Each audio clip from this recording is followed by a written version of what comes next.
Good afternoon, everyone. Why don't we go ahead and get started for this special session of our summit here in Istanbul. My name is Damon Wilson. I'm Executive Vice President of the Atlantic Council, and I'm delighted that we are able to carve out some time in Istanbul for this special event where we're releasing a report. You all have this on your chairs in front of you. Hopefully some of you have seen it already, but we're going to talk about the issues in here and encourage you to take it and help spread the world. This is focused on developing a Western energy strategy for the Black Sea region and beyond.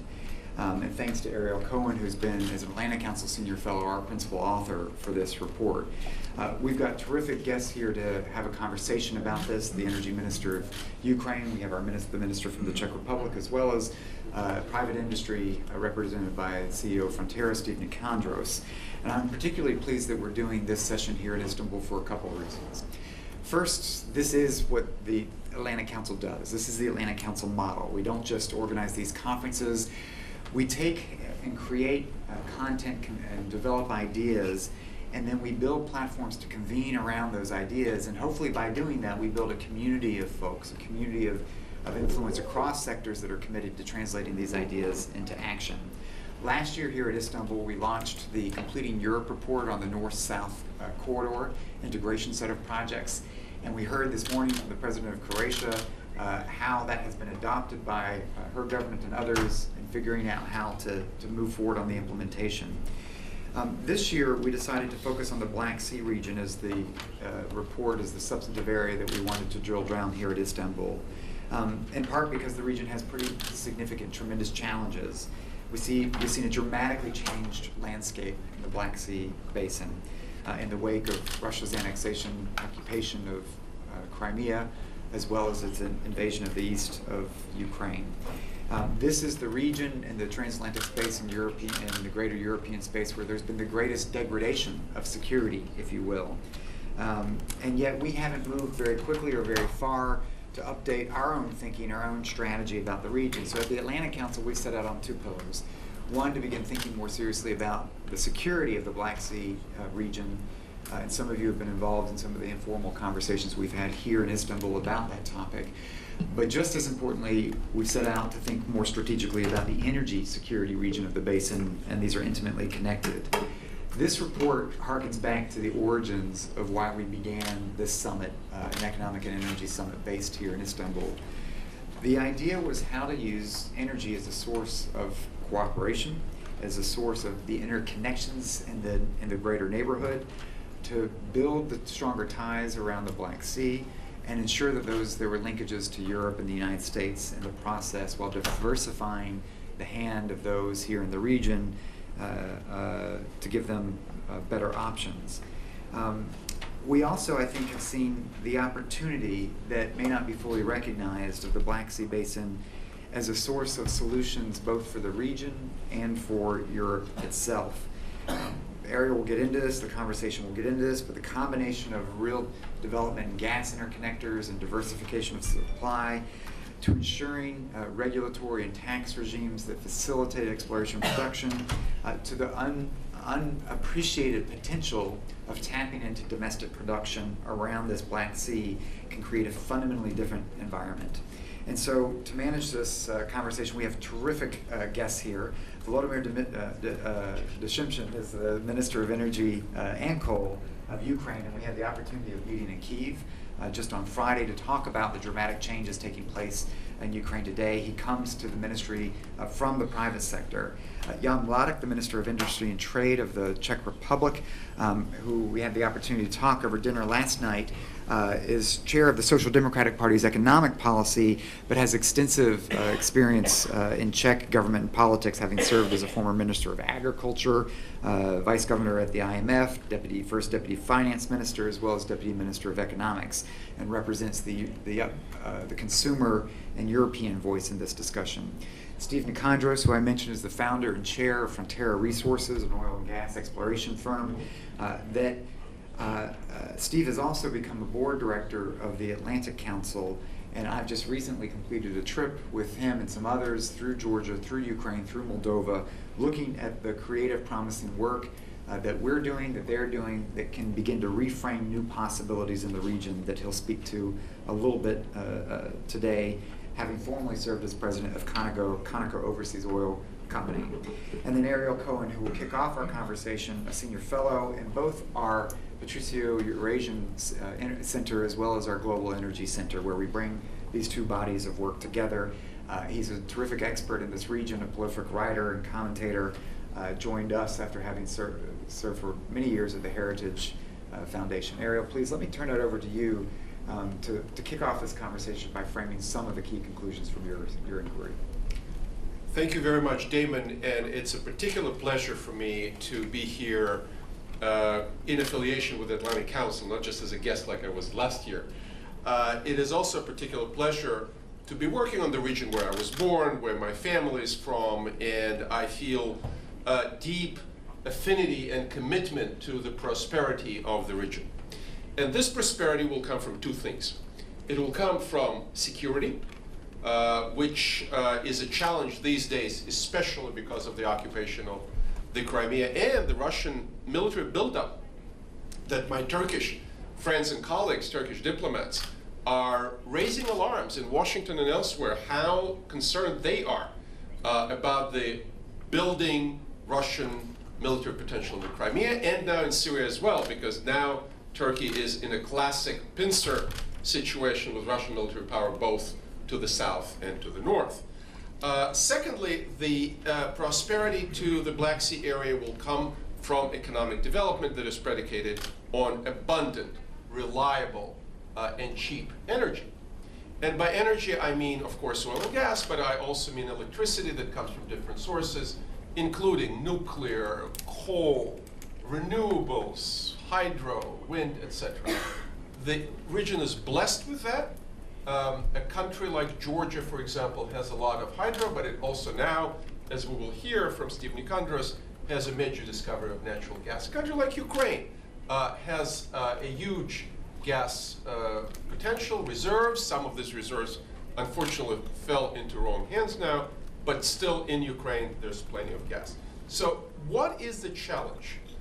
When we're looking at it in the intersection, the interdisciplinary approach of security and energy, I would argue that the challenge is over-reliance on one big supplier. And the solution is diversification. First of all, geographic diversification of the sources of natural gas. And there's plenty of gas around the Black Sea and in the Black Sea countries. So starting with the Caspian, that is the source of gas for the southern corridor, going through, from Azerbaijan through Georgia into Turkey, and then through Trans-Adriatic pipeline to Italy.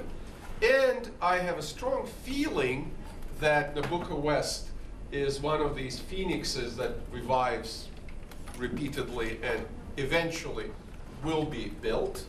And Nabucco West can go through Bulgaria, Romania, Hungary into Austria.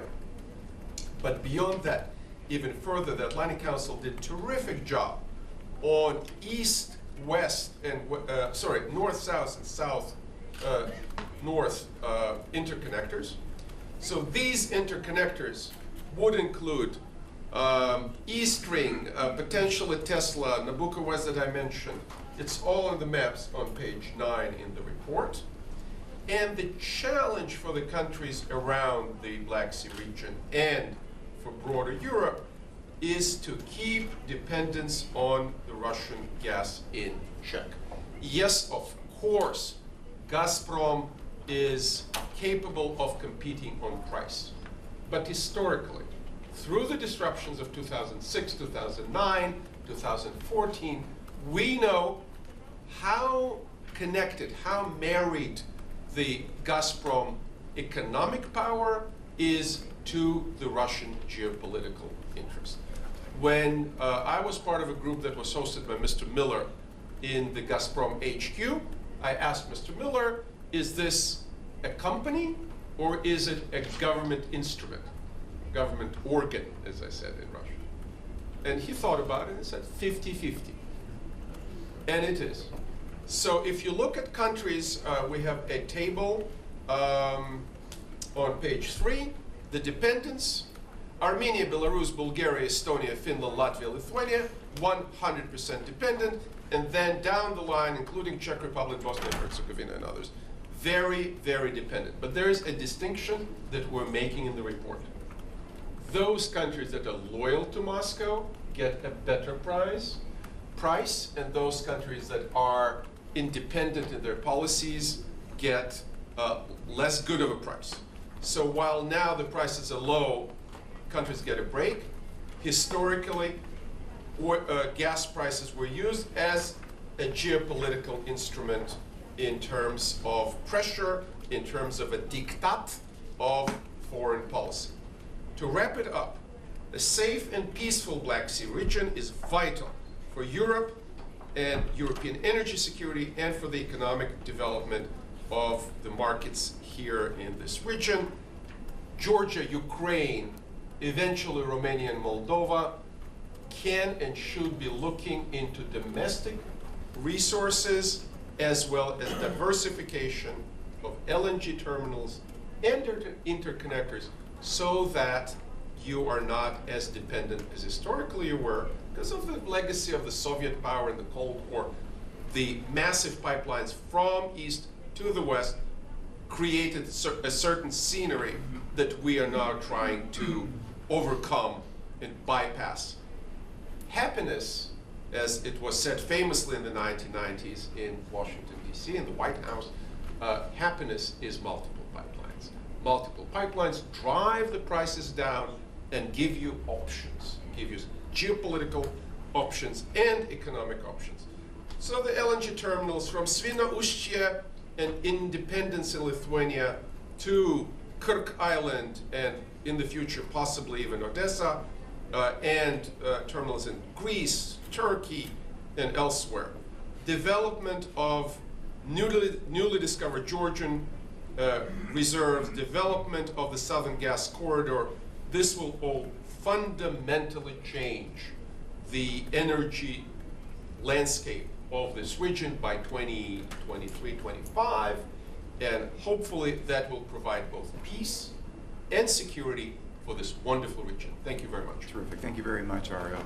So Ariel has outlined the pathway, the image of a fundamentally changed energy landscape in this region. I'm going to turn to Minister Demchyshyn now because part of there's a line in the report that says that Ukrainian gas reserves are so significant that the country could become a net exporter of gas to Europe over time.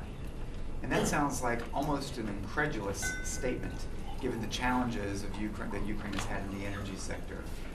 So, Mr. Minister, if you could speak to it from the perspective of Kyiv, where energy has been a source of vulnerability for Ukraine, of challenge, and from corruption, dependency on Russia, to this dramatically changed landscape that we are talking about in the future, is that actually feasible? Give us a sense of where the energy landscape lies in Ukraine today. Damon, ladies and gentlemen, thank you for having me here. In reality, Ariel raised so many very important issues that I'm in reality very I would like to talk more about investment into diversification, which at the end should have balance, because you can invest, but then every dollar invested into spare capacities that are not utilized is a cost to the gas that you will consume. I actually like the last part of this report where you talk more about other energy is diverse. It's not just gas or oil. In reality, in the time when we are switching to electricity more, and hopefully Tesla will prove it right very soon with wall power or with accumulation and etc., it will make the entire structure of energy sector can change very quickly, where people may reconsider technology of transportation, etc. In Ukraine, we rely heavily on nuclear power. We do have it. We have inherited this asset from Soviet times, and as of now, we are utilizing it only at 70%. So there is huge potential to improve capacity utilization. There are various reasons why it has not been utilized fully, but well, this is a situation which we need to correct. And network that is there. See, everybody knows Ukraine as a gas transporting country, but very limited number of people knows that we have great electricity distribution system that allows transportation of electricity between the nuclear power plants and also export. We are exporter of electricity now, exporting to Poland, Slovakia, other countries.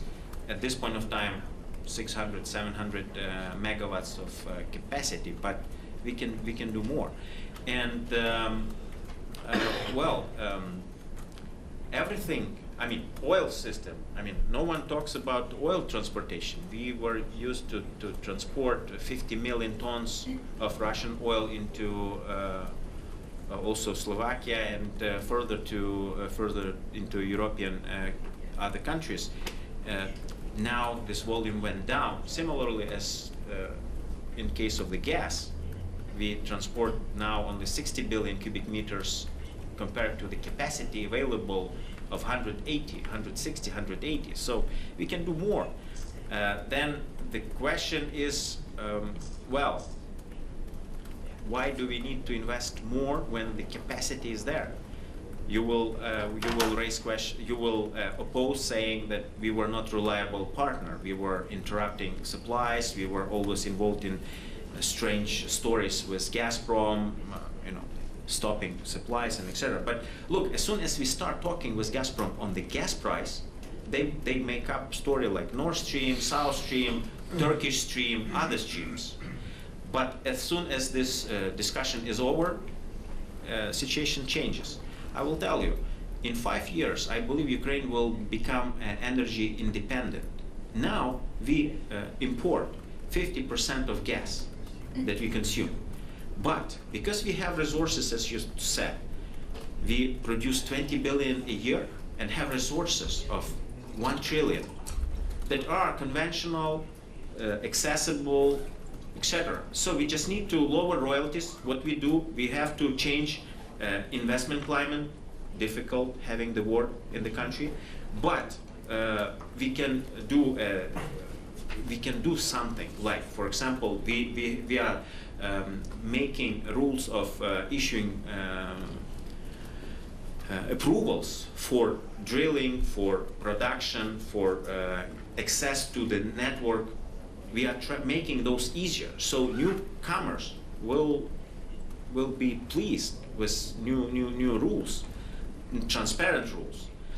I hope that, I mean, very recently we adopted gas market law, compliant with third energy package. It works already. And just in 1 month, we saw new players coming to the market that have already captured 30% of premium market supply of the gas to industry, which in Ukraine is the premium market.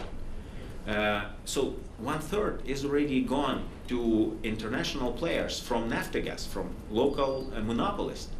Competition will change the situation quickly, and I hope that very soon European traders will buy gas not at the western border, but at the eastern border of Ukraine from Russia, and transport this gas through Ukraine, store it in our storage system, which is 30 billion cubic meters large. It is 25% of entire European storage system. You know, in the winter, when there is a problem with the peak coverage, you can store gas in Ukraine, and then having having large capacity for transportation and having a short distance to European off-takers, you can use these assets fairly cheaply and hopefully transparently, and I'm sure that more and more people will come into Ukraine. Therefore, more to it, very recently we have initiated talks with various parties interested in managing gas transportation system. So we are looking for a partner for operating it. With such a step, I'm sure that if Germans, E.ON or other guys or any will come into Ukraine, will get influence on the system, will get confidence that it works, that it is not a black hole where gas disappears. They will, not consider projects of 10 billion or of billions of dollars like Nord Stream or other streams, and focus on available assets. Thank you. Terrific. Thank you very much, Mr. Minister. I want to come back and conclude with you, Minister, because you're the consumer and can provide a different perspective on this. So let me turn to Steve Nicandros. You've just heard the Minister of Energy of Ukraine say he calls on Ukraine, predicts Ukraine being energy independent in 5 years from now, and yet we look at where we are with the world prices. Yes, we have a decline in demand in Ukraine in particular, but is this sort of vision, which is radically different from, I think, what most on the outside world see in Ukraine, see in this region today, is this viable? Talk to us about your activities in the region, Steve, and how you see it from an industry's perspective. Thank you, Damon. It's an honor to be here today to talk about all of this.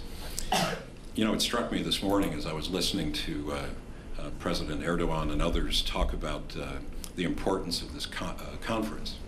And the reason it's important is because, energy makes the world go around. And our whole lives, the happiness of our families, you name it, anything we do is based on being able to build our lives around cheap energy. And so to Damon's question, about oil prices, I think this is very good for the world today, and it's very good for Europe and the greater Black Sea region in particular. From our perspective, from my perspective, I think we're going to see these oil prices that we have today, $40, $45 for the next couple of years. And that's a good thing because it allows everyone to fly around more cheaply, to generate electricity more cheaply, to drive your cars more cheaply. And I think the unique factor that comes into play when we talk about a Western strategy or a strategy for energy around the Black Sea is that the great potential for oil and gas that exists in Ukraine, Europe, continental Europe, across the Black Sea in Georgia, here in Turkey, is low cost to access.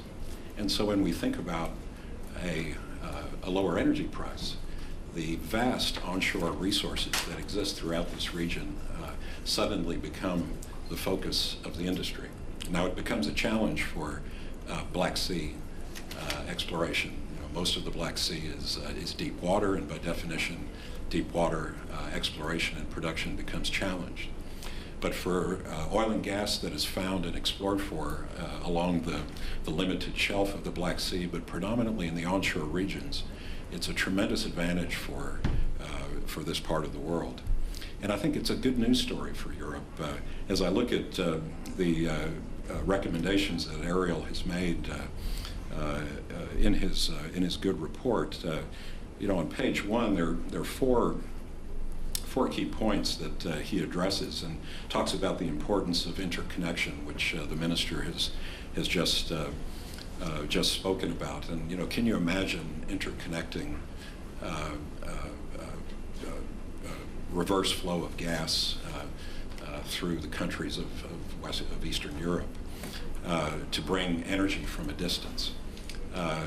The storage alone that exists in Ukraine can be a tremendous hub for Europe, and interconnecting to that hub is the problem today. But once these bottlenecks are broken, tremendous independence comes with it. Secondly, Ariel points out that there needs to be a lifting of government restrictions on exploration and production of non-conventional resources such as shale gas. And I would add to that I think governments in this throughout Europe and throughout the world owe it to their people to encourage development of the natural resources in their country, because these natural resources found domestically in each country are always going to be the cheapest to provide to their people. And I can give you an example from our perspective, my perspective, sitting in Houston, Texas, where a decade ago, maybe a little more, if we were sitting in this room, smart people would be sitting here and telling you that we're faced with peak oil and that the world's going to run out of oil and it's going to run out of gas. And oh my God, you know, in the United States we started constructing import facilities for LNG and spending, you know, hundreds of millions of dollars on facilities that ultimately never ever are going to see the import of LNG. And my point is that it was through the encouragement of domestic natural resource development that there was a revolution of a new wave of hydrocarbon production in the United States that today has seen very, very cheap energy prices for Americans and surrounding markets. And I see that same vision for Europe. Our work throughout Eastern Europe is showing us that there are vast resources that can be had thanks to more modern technology. And what was once unconventional through time becomes conventional. And you know, it was conventional to ride horses, and then became unconventional to drive cars, and then cars became conventional, and now we're talking about other forms of transportation that drive themselves. And so I mean, it's the liberalizing and providing independence in the energy sector comes to Ariel's second point, that governments have to encourage private sector to come and experiment, risk their money, and create new sources of energy. And hand in hand with that comes establishing favorable tax regimes for companies operating in the E&P sector. And again, I think many have talked about it already at this conference, that when you unleash the power of science and of technology, we find that that goes to the benefit of the everyday family, everyday man and woman that is a consumer of energy, and it results in cheap energy prices. Ariel's last point, focusing on the development of oil and gas, coal, and nuclear power, you know, we have to focus on all different types of energy, but continental Europe and all the countries that surround the Black Sea are blessed with vast amounts of natural resources, mainly oil and gas, that have not been tapped. And when I think about this area, it reminds me of what the United States was 30, 40 years ago. And you hear many critics say that, well, shale gas is played out in Europe, and some companies tried it in Poland and it didn't work. Well, if you can imagine in the United States how many thousands of wells were drilled across the country in order to bring the unconventional to be the conventional.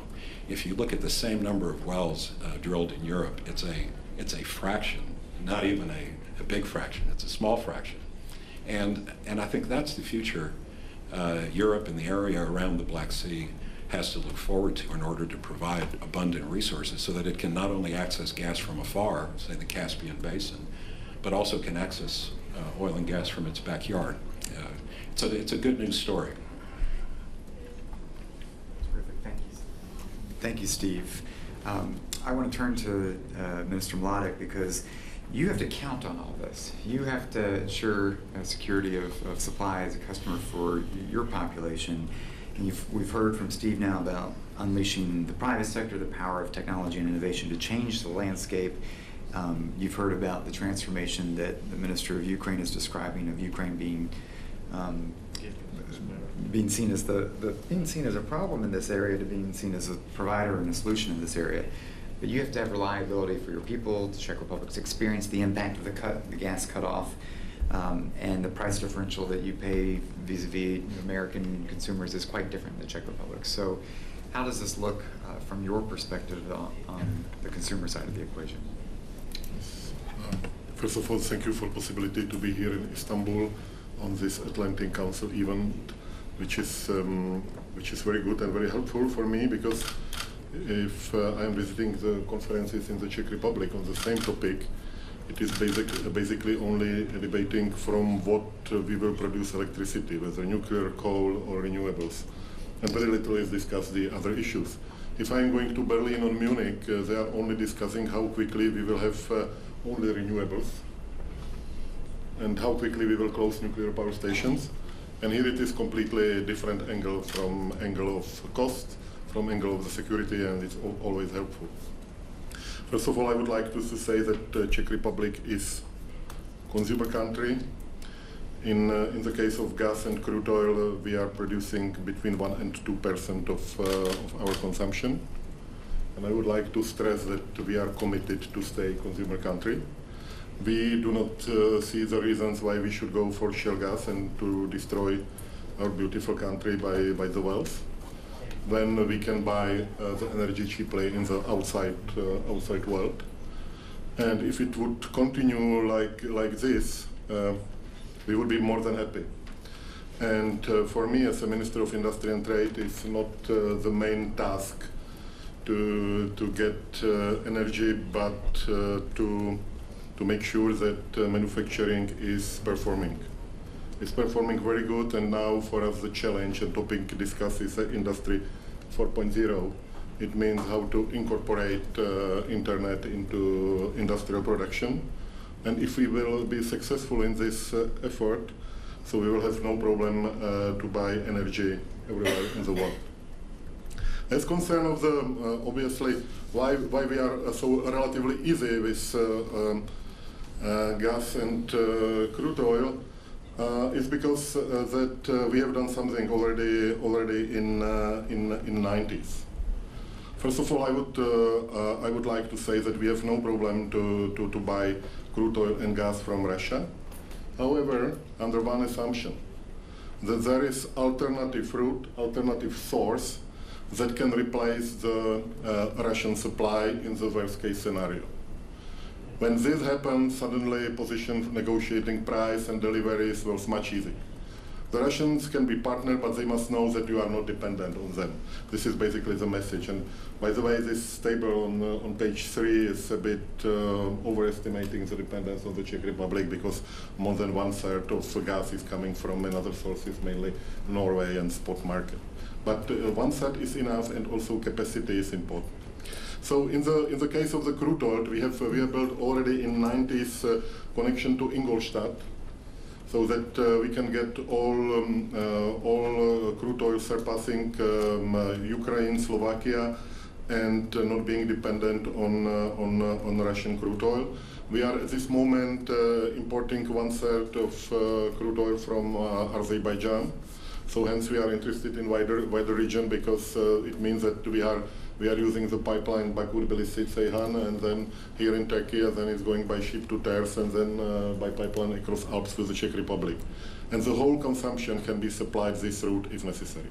On the other hand, we are interested to keep the Druzhba pipeline through Ukraine, and to have alternative, because to be dependent on the other only on Transalpian pipeline is also difficult, because sometimes it's overcrowded and it's not exactly cheap to have access to the pipelines, and so forth and so forth. It's always to have better two lines. And as concern of the gas, in this case I must say we have been a bit free rider, because for us it was built by Mr. Schroeder and Mr. Putin. It means Nord Stream, which is connecting to Czech Republic by Opal, and Czech Republic is crossed by Gazela. So we have access to Nord Stream, and we can buy all gas from Russia, surpassing the Ukraine route.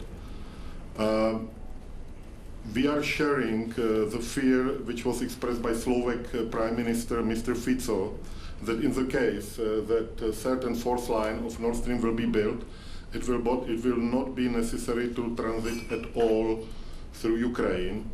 And Slovakia will be big loser, because they are getting a lot of money for transit, because they are transiting the Russian gas through Slovakia into Hungary, Austria, Czech Republic, and some other countries.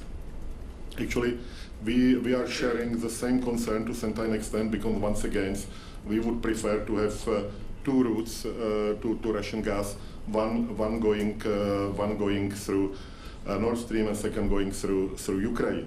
And it's not so obvious it would be desirable to make the steps in Ukraine. We have suggested already in 2009 proper metering, proper separation of the transit in Ukraine, and to make sure that this route is kept, because it's in the interest of European country to have as many routes as possible.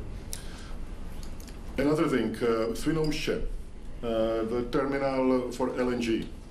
We are part of the project. We will build connection to Świnoujście. It's a priority of Czech and Polish government, and later on it may be even to Kirk. But I can tell you, our debate, domestic debate, is becoming difficult, because if you have only one source of gas, one pipeline, so everybody has no problem to understand it's necessary to build second one. If you have already two main lines, plus some smaller to build the third one, is already pretty costly, and you must disperse the cost on your consumers. And the question is whether it's really necessary, because probably we will use this terminal in emergency situation, because under normal condition it makes no economic sense to make it this complicated way to get LNG to Polish Świnoujście than to get it into Czech Republic. But we will do it to make sure that we are really on the safe side. And obviously it's helping that finally European Commission decided that it will be subsidized 20% from European budgets, what's obviously helpful and making our domestic debate a bit easier. Last thing I would like to say that we are trying to develop some kind of special relation with our alternative source of crude oil. It means Azerbaijan. Azerbaijan is for us interesting partner, because we have 1/3 of oil from there, and it's also very good country for export of the Czech companies, and we are trying to balance our trade. And obviously we are more than pleased that Azerbaijan, together with Turkey and other countries, is building TANAP and another connection to Europe, because it will maybe sometimes in the future will give chance of having even access to Azeri gas from Sheikh Denis too. I will stop here. Also, they could be also interesting debate. What was not mentioned too much here, coal, brown coal, hard coal. Here we are facing together with Poland the big problem, because export of cheap American hard coal is basically destroying the prices, and the miners will be sooner or later fired. In Poland they have 105,000 hard coal miners. In Czech Republic we have 13,000. It's a bit less, but I can tell you it's a challenge to tell them that they are without jobs in a short time. Mr. Minister, thank you very much. I've got a few more questions, but I do want to open up so we can have a conversation here. So let me bring some of our colleagues into this conversation. I'll weave these in because we have a few different strands to pick up on. So let me start with the gentleman here, and if you could please introduce yourself briefly and specify how you'd like to direct your question. Good afternoon. Is this working? Try to speak into it. Yes, I think that's better. Okay, good afternoon, everybody. My name is Frontera. I'm from Brussels, from the Energy Charter Secretariat. Just a question, is this on the record or off the record? This is on the record. It's on the record. Yes. Okay, fair enough. Okay, so I'll try to be diplomatic. You do not have to be diplomatic, however. Okay, just a couple of points. Just first of all, with respect to Volodymyr Demchyshyn's sort of points on this idea that you picked up on, Damon, as well, about the possibility of Ukraine becoming energy independent in 5 years' time. Yeah, I think that's a very interesting idea, and I think you should be moving in that direction. But as far as I understand, the main issue here, maybe in contrast to some of the message from Ariel that maybe Russia is a problem here, is the investment climate in the energy sector in Ukraine. I think I'd be interested in a comment from you to see how, what you're doing, what your main priorities are at the moment to actually improve the investment climate in Ukraine in order to, kind of develop some of the upstream resources that the country has that you mentioned. I mean, there's a lot of potential there, I think. But at the moment, I mean, there's a lot of perception. You might remember there was this in March this year, this Adam Smith conference in Kiev. And everyone was really super critical of the investment climate south of Ukraine. This is very important for us at the Energy Charter as well, of course, because companies, you know, JKX, for example, you know, there's a lot of concerns there. It involves the Energy Charter Treaty.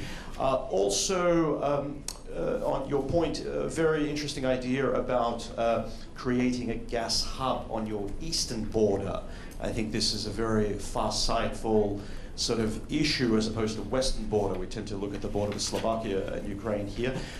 But one concern I have is from the luncheon keynote speech of Commissioner Cañete. He seems to be interested from the EU perspective to keep the status quo, to keep Ukraine as a transit country for Russian gas to Ukraine. So ceteris paribus, everything remains equal. And you seem to have a more progressive vision for the use of the Energy Community Treaty, which is, of course, you know, EU energy rules in Ukrainian territory without Ukraine becoming a member of the EU. So I'd be interested to see whether there's any kind of views that you have about Commissioner Cañete's position of trying to keep the status quo. And maybe finally, just two very short questions. One, the $300 million loan from the EBRD to help reverse flow gas supplies to Ukraine. Is there any scope for American LNG there, particularly with the Lithuanian terminal to come to Ukraine in the future? And also the gas that you've received from Slovakia, I'm finishing right now, Damon, sorry. The gas that's come to you from Slovakia, is this Russian gas, or at least part of it, coming through Nord Stream back into Europe and then back into Ukraine? And is this gas cheaper than Russian gas? Thank That's you. quite a few questions indeed. Let me see, are there any other comments I can pick up in this first round as well from crew? Please. Dan Milstein from the U.S. Department of Energy. Haven't had the benefit of reading the whole report, just the executive summary. Energy efficiency wasn't mentioned, but it seems like if the ambition is to be a net exporter, if you shrink the demand, it makes it easier. Just if you could comment on potential for energy efficiency, Ukraine and the region. Terrific, thank you. And can I pick up another question? All right, let's bring this back to the panel. Obviously, Mr. Minister, you respond to these issues, and if others would like to contribute on some of those, please do. I'll try to start with few figures. You see, today we produce close to 20 billion, and last year we consumed 42 billion. This year we plan to consume 36. So reduction is dramatic. And I'm not showing the history, but just few years we were consuming 50, 60, 70. I mean, consumption is going down dramatically, and that partially is due to the industrial sentiment or GDP. I mean, businesses not that actively developing. This is true, but most of the saving comes from energy efficiency and saving itself. So population is paying more, focusing on efficiency, switching to other resources like electricity, for example. So many reasons, and therefore, considering such a great magnitude of reducing consumption, I think that we can easily go to, you know, Poland, for example, now consumes 18 billion with 3 times larger GDP, with almost the same size and population, probably very comparable. So there is great potential for saving and production. Well, you see, there is problem with corruption. I know, everybody is talking about that. There is problem with, I mean, therefore I spoke about approval process. We are trying to deregulate it, to make it clear and simple. New laws are working already. Gas market has already started changing. Electricity is on the way. We have prepared the new law. It will come very, very soon and approved, and will start bringing the fruits. So regarding the reverse flow, yes, we are you know, as you said, we have two pipes, two directions. We were able to bargain with Gazprom, and price, because we closed, I believe, good deal with Gazprom, price in Europe also went down. And I'm expecting for the first quarter of 16 even lower price. Next year, I hope it will be a LNG year. So we expect a lot of LNG gas to come to Europe, which will also help to lower the price for the pipe gas. Well, under such situation, I'm very concerned about, and I spoke about that, about any over-investments into infrastructure. I would be very careful.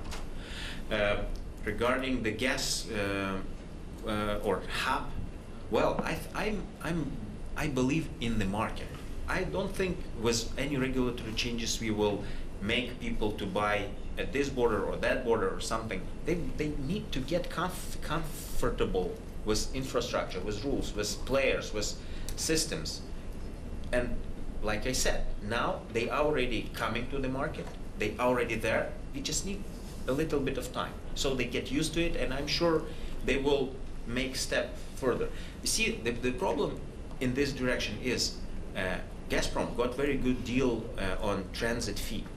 They're paying less than $3 per 100 kilometers for 1,000 cubic meters, which is comparably low to other countries. Therefore, any other player will most probably pay more. Therefore, transportation may cost them more. But you see, I think that if we are interested, Ukraine should make these rules equal and let market decide where to buy. That's it. I think the market should determine who, how, when, and why. Thank you. Do you want to comment on any of these issues, and from energy efficiency to the US LNG as well? Please, you go first, Minister. If I may, definitely in Ukraine there is huge space for savings, because if the households will pay properly, the consumption will go down dramatically. We had something similar with the water consumption after end of the communism is much smaller, because suddenly the people are realizing the scarcity. And my Ukrainian colleague is true that the market is playing important role, but it is playing the role even in the situation where the political and geopolitical issues are raised. And for us, the idea that the Czech traders with the gas will buy the gas on Russian-Ukraine border is difficult to accept, because the alternative is that it is bought on mountain of Santa Catarina. This is the crossing point where the Russian gas is delivered from Germany to the Czech Republic going through Nord Stream. So they will come, if the offer will come, and they will ask why it is better to buy it in Russian-Ukraine border and not on mountain of Santa Catarina. You have to compare the price. Okay. Please, Ariel. Real quick about the LNG. Where the market is going is increased competition. There are a number of American projects that are past the final investment approval point. There will be competition from the Middle East, especially from Qatar. Eventually, probably 10 years from now, the Iranian LNG trains will be adding to that. So we will have LNG that either competes against pipe gas based on a market price, on commercially available spot price, or it will not survive. Russia is capable of competing on low prices, so if LNG cannot meet the Russian competition, be it from the Middle East or from the United States, it will not have the European market. It will not have or it'll have partially Chinese market. So I see low LNG prices and the increasing supply, including in Europe. Steve, I wanted to also put to you, in addition to what you may want to say, the investment climate issue came up, and you're actually operating in this region. Can you speak to the challenges that the private sector faces in this region? Sure. I think, the points you raise about the welcome mat in Ukraine is really true. That it goes to the points actually at the head of this report that governments need to make their investment climates welcoming, because the oil and gas sector, just as one piece of this discussion, is a sector that deploys a huge amount of capital before it ever sees a penny back in results. And so as a result, I think what we are seeing in Eastern Europe today, especially in emerging countries like Ukraine, Georgia, where we've been working for many years, that the fiscal terms are very welcoming. And so as a result, we're inclined to invest a significant amount of money to develop the natural resources of these countries. Today, if you go to Ukraine and meet Minister Demchyshyn and others, at least I get a warm feeling that change is on the way. And so when the government talks about making changes from its current fiscal structure to something more enticing that will cause companies to come and activate the revolution that I mentioned occurred in the United States over the last 20 years, I think many of us believe this is going to happen. And so we're trying to come. A great example of that is our work in Georgia, where for years we've been working and investing to identify what we believe to be a very large gas resource, and our work has panned out after several $100 million of investment. And that's opening up now a great interconnection, not only for providing the country with cheap energy, but also for exporting energy to the surrounding region. And I think it just speaks to the importance of, again, host governments having an obligation to their people to provide the basis for developing their natural resources, which can be done domestically in such a manner to provide cheap energy to everyone's household. And when you add energy efficiency on top of that, the ability to run an economy very efficiently is tremendous. And that's what Eastern Europe, especially Eastern Europe, needs today, as many countries try to move into economic independence, which you can't do without energy independence. Thank you, Steve. Sorry, Damon, if I could, Please, if I could add one more point. We always talk about LNG, LNG from the United States, and from long distances, will that impact Europe? And I want to make a point again about the unconventional in our industry. And if you look today at LNG technology, for years LNG technology has required billions of dollars of investment in order to establish LNG liquefaction plants, regasification plants. Over the last decade, I would say, we've seen step changes in the LNG business. And this has been towards small-scale LNG and the ability to build liquefaction plants like small refineries on an economic basis. And if you're wondering, is this real, go to the United States today and look at a project that a company called, Houston, Texas-based company, called Kinder Morgan is developing on an island called Elba Island in the U.S. state of Georgia in the United States. And it's made of small-scale LNG units that have been pieced together to modularly build a very large, over time, export facility.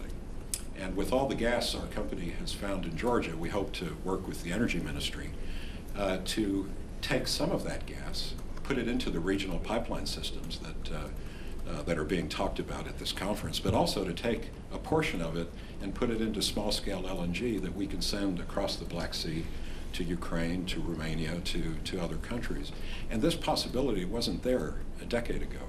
And so I think, again, it speaks to the investment climate and the importance of that investment climate to attract technological innovation that then translates to each of our domestic households to provide cheaper and cheaper energy. And that competition, especially now in Europe, is what will force Russian energy to have to be competitive. We shouldn't lock out Russia from providing Europe with gas, because it's best for the European consumer if Russian gas has to compete with Georgian gas, has to compete with Azeri gas, has to compete with US gas. And whoever can land it more cheaply is to the benefit of each of us as consumers. And hopefully, again, host governments will foster that competitive environment. Terrific. Thank you, Steve. Let me gather in some more comments, questions, but I think it is, as you have this view out this window, the constraint that has been heard so much in this region about the inability to ship LNG through the Bosporus. What you're laying out is a different approach that opens up that transportation in ways that many of us assume was closed. That door is closed. I think we had a couple comments over here. Just very briefly, and then I'll gather these two here. Today we saw LPG going this way. Right. It was great experience. But in reality, Ukraine not necessarily needs LNG. We can use it. We can get benefit out of it. For example, there is LNG in Turkey, right? And we are selling, or through Ukraine, there is 14 billion cubic meters going that direction. If Turkey will buy LNG, most probably some gas will stay not consumed on the way. So we can do swaps, for example, and some gas will stay there without incurring transportation, etc. And you will get, gas from other direction. Same situation with Lithuania, for example. Now we are analyzing possibility to get gas from Lithuania through Belarus to Ukraine. It can go physically, or it can go on the paper. So many things are available. If there is optionality, you can use it. I historically was trading options on the Eurex, so I like complex structures. All right, thank you. Let me pick up these two gentlemen here, please. Thank you, Mr. Chairman. I wonder what the panel thinks Please of... just introduce yourself briefly as well. My name is Mahmoud Khagani. I'm from Iran, and from Iran Chamber of Commerce, and also Association of Energy Economics. I used to be Director General in Ministry of Petroleum before my retirement, with my area of responsibility developing policies on Caspian region. Therefore, I used to have a lot of negotiations with Ukraine, especially for Iran gas export to Ukraine and oil as well. I wonder what do you see nowadays? Now, hopefully, sanctions will be lifted. Iran is coming back to the market. Obviously, Ministry of Petroleum has announced its new policy of a small-scale LNG units, which they would like to have, as well as now exporting gas by pipe is not going to be very cheap. So my idea is now perhaps we can convert the gas to power and export power. I would like to see what the panel may think about this idea. Thank you, Frank. Thank you for that comment. And please, just next to you as well, Robbie, please. Hi, Robbie Grammer with the Atlantic Council. Thank you for the excellent panel and very insightful report. I heard a expert yesterday say that Turkey is increasingly compartmentalizing its political and its commercial relationship with Russia. I was wondering if you think, given the pipeline politics and the new security landscape with Russia, if this is politically viable, if this is politically ideal, and if other European countries are doing the same or should do the same. Thank you. Thank you. Any other comments, or I'll come back? Terrific. Let me bring that back. Pick up. You want to start, Ariel, and then Iran, gas to power, as well as the politics and commercial relationship. Historically, if you go 300 years back, the Ottoman Empire relations with the Russian Empire were horrible. They fought 21 wars, in which 20 out of 21 were lost by the Ottomans.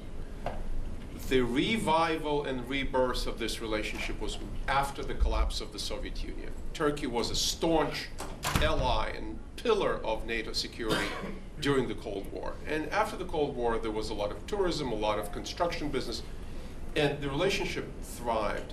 I think it changed now. They clashed over Syria. There is sort of a built-in friction in the Caucasus, although then Prime Minister Erdogan reached out to Vladimir Putin in 2008, tried to offer a condominium in the Caucasus. Russia rejected it. But I think we are not going back to this rosy, close relationship. We will not see Turkey in the Eurasian Economic Union. And therefore, the Turkish insistence on the southern gas corridor, maybe even with the help of our Iranian partners reaching out to Turkmenistan and having a small, short, environmentally safe interconnector through the Caspian Sea, connecting to the main export pipeline of gas, or alternatively, having it along the Iranian coast from Turkmenistan, supplying the Iranian north, and then exporting it further to the west. So there's a huge potential in the Iranian gas. Both pipe and LNG will require a lot of work. So you have your job secure for you till your retirement. On Turkish-Russian relations, I think the Turk Stream does not make sense, neither from energy security point of view, because if it's operational, it will increase the percentage of Russian gas in the European mix, nor from the economic point of view because of other sources. We did not touch upon many other sources that are available. The Iraqi Kurdistan has a lot of gas. Potentially even Iraq South to Iraq North to Turkey has a potential. Eastern Med, Egypt had a huge discovery, Zohr, Z-O-H-R. Israel, Leviathan, and Cyprus. All together, between any Noble Energy and BP has, or British Gas, has a lot of potential for Europe. Minister, well, actually, do you want to? There was actually just a few words about your question, whether it may make sense to transport to transport gas converted into electricity. I think if you calculate properly, you will discover that it is not feasible or expensive. It will be expensive. I think that for you, if you have excessive amount of gas, you better look for more added value products like I don't know, fertilizers or propylene or some chemistry products. But you will, I mean, Turkmenistan is doing it. That's obvious. Regarding cooperation with you, on 14th of December, there will be a large meeting in Tehran, so we are coming. May I ask maybe if the two of you in different perspectives can pick up on the point of how you manage the politics and the economics? Both, as you talked about, Mr. Minister, you know, a clarity of strategy of wanting to do what's best commercially and economically for a Czech consumer, but while you also recognize the strategic importance of having options, alternatives, diversity, and yet you're dealing with the creation of a Nord Stream 2 or things that we've had argued on this platform are not actually economic projects or economically viable. Yeah, if I'm thinking about it, it's a bit strange that today was not discussed the issue which is extremely important for the whole sector, and it means how the prices of crude oil will be as low as they are now, because this may change the world dramatically. Because if it will continue another 2 years, Russia will waste all reserves they have created before, with quite a dramatic geopolitical consequences, because Russia, without money from crude oil and gas, will be more unpredictable than with them. because what is happening in Russia, the colonels and generals are having bigger and bigger role in Mr. Putin government, what is definitely not helpful for rational economic behavior, because the other logic is more in place than it used to be only a few years ago, and this will dramatically decide what will be the future, because for Russia, if there should be any reasonable future, it's necessary stop to be dependent on gas and oil export and to do something else. Thank you. And Steve, as a private sector actor, how do you navigate the intersection of working in this industry when the politics and geopolitics can really affect the bottom line calculations at the end of the day? And I'll bring in a last question from the audience. Well, I think to that point, Damon, it goes back to countries finding ways to attract corporate citizens that have a long-term perspective for investment. And when large investments have to be made in the energy sector, in infrastructure or oil and gas exploration, you have, by definition, private sector corporate citizens that want to be there for a long, long time. And for my friend from Iran, in my prior life, before starting this company, I worked for Conoco, U.S., as you know, international major, and we were the last company to do an oil and gas deal, landmark oil and gas deal with the Rafsanjani government. Unfortunately, sorry? I was personally involved, but unfortunately that didn't materialize. Yes, but my point is that here's a great example of, in our case, the U.S. government stopped that from happening.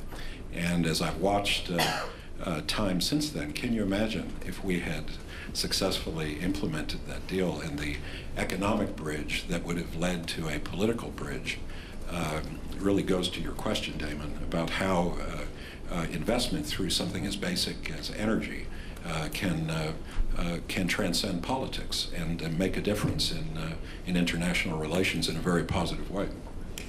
Thank you. Thank you very much. We just have 5 minutes left. I want to bring in the final questions from our colleague there, and then please here in the front row.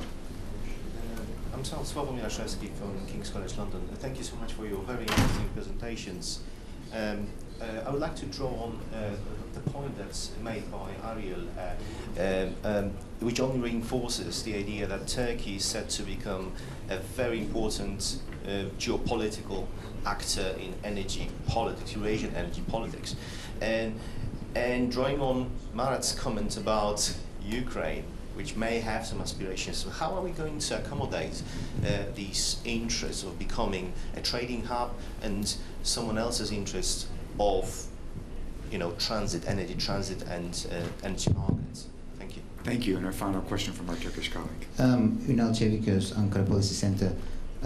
About the question of Turkey compartmentalizing economics and political issues, given the fact that the Russian pressure is increasing both in the Black Sea and in the Eastern Mediterranean. My question is just to reverse the same question. Is Russia compartmentalizing economics and politics, or is Russia going to continue to use energy as a tool? So with those questions, let me come back to the panel and ask that you use this as sort of your concluding remarks in the couple minutes that we have remaining, please. And why don't we work down the line, Ariel? I'm really intrigued by the last question about Russia compartmentalization.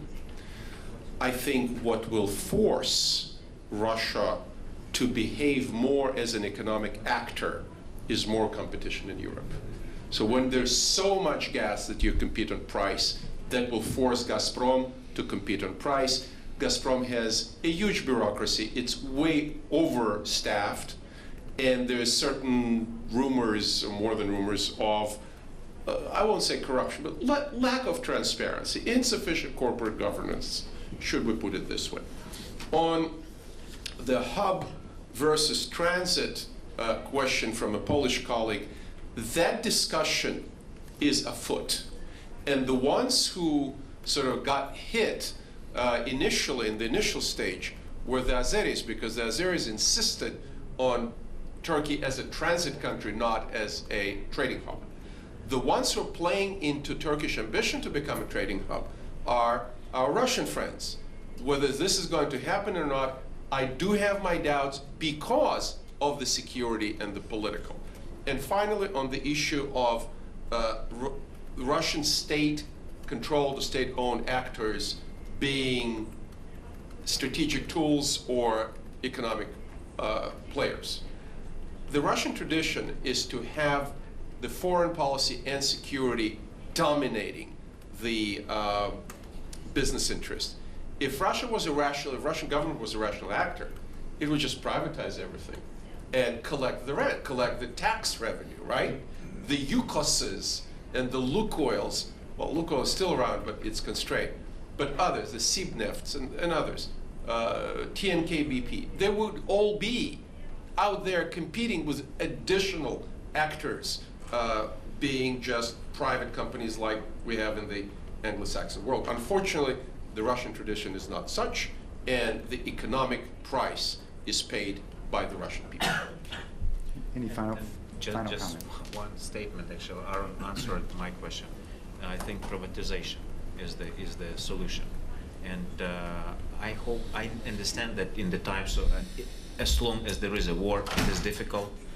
But as soon as that issue will get managed in some way, we will get more active on privatization, and it should attract new people. Those will get comfortable with the system, and then it will restructure. Thank you very much. Minister. Well, one thing is speculation, and another thing are real-life stories. The story is like this. When Poland, Slovakia, and Hungary were supplying Ukraine with reverse flow of the same Russian gas that was coming to them, at the beginning, Gazprom tried to quote-unquote punish those countries by cutting down the supply exactly by the volume that was sent back to Ukraine, either from Poland, Slovakia, or Hungary. But later they realized that it's a pain for them, and they started to supply fully because economics was starting to play the role. So there was a switch already to some extent. And Steve, the final comment, please. Thank you, Damon. You know, in closing, I think I'd like to touch on a point that we haven't talked about today that was highlighted in Ariel's report, and that is that it is one thing for governments to create a welcoming environment for investment, for energy security, et cetera. It's another thing to have allies pull together to provide military security for a peaceful existence. And in Ariel's report, he highlights the importance of a stronger NATO support, especially into Eastern Europe, where countries like Georgia, like Ukraine, like Moldova, are asking for security. And it's almost a chicken and the egg situation, where today we see Abkhazia, South Ossetia, we see Eastern Ukraine, Crimea, Transnistria, all hotbeds of agitation and disruption that tend to scare away investment and prevent the development we've been talking about from happening today. And so I think it's important to sort of leave the message here for Europe and for the United States to have a stronger presence in providing assurances of security, to allow the sunshine to come in on these investment climates. Otherwise, it's going to be a hard slog if that isn't there. Thank you very much, Steve. Your conclusion sort of hits at how I wanted to bring our conversation to a close, because again, as I started this, what we've been talking about is how to think about a strategy in a region. We have gone through the traumas, and hence why we're having these conversations, the trauma of energy being weaponized and used as a weapon in this part of Europe, unfortunately. We've seen the power of the market to actually provide a strong defense, as well as opening dramatically changing landscapes, the possibilities when combined with innovation and technology, which fundamentally revolutionized where we were in the United States and offers that potential here. And so what does that actually mean for a more coherent strategy for the region that is perhaps probably the most vulnerable region in this greater area right now, combined with relatively weak capacities across the region?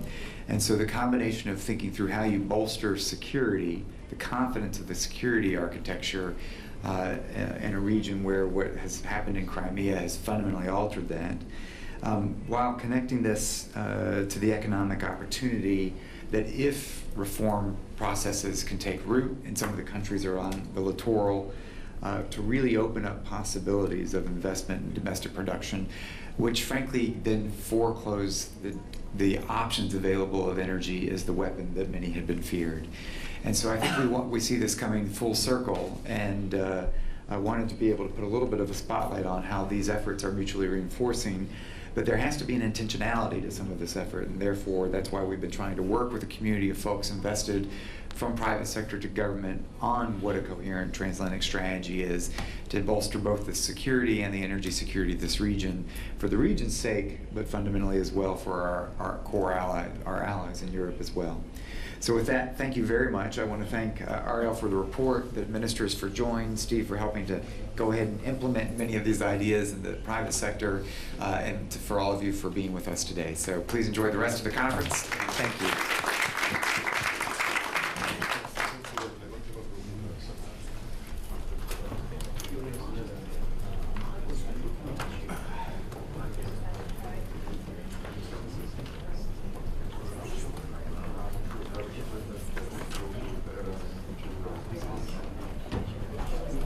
Sure.